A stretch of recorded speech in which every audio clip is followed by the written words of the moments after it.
సహచరులారా, ఈ బడ్జెట్లో మేము మరో చాలా పెద్ద పథకం గురించి ప్రకటించాం.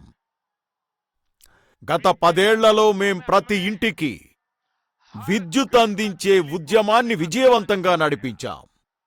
ఇక మేము కరెంటు బిల్లుల విషయంలో అస్సాం సోదర సోదరీమణులారా, దేశ ప్రజలారా, చాలా ప్రతిష్టాత్మక పనిని మీ ముందు పెట్టబోతున్నాం. ఇప్పుడు కరెంటు బిల్లును కూడా జీరో చేసే విధంగా మేం ముందుకు కొనసాగుతున్నాం.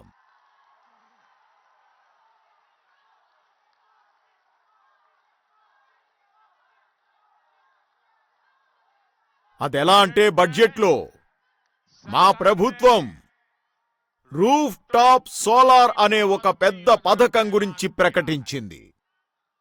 ఈ పథకం కింద ప్రారంభంలోనే దాదాపు 1 కోటి కుటుంబాలకు సోలార్ రూఫ్ టాప్ వేసుకోవడానికి ప్రభుత్వం సాయం చేస్తుంది.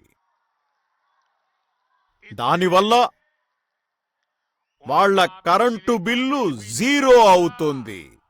దాంతో పాటు సాధారణ కుటుంబాలు తమ ఇంట్లోనే విద్యుత్తు ఉత్పత్తి చేసి ఆ కరెంటు అమ్మి ఆదాయం కూడా పొందే అవకాశం ఉంది.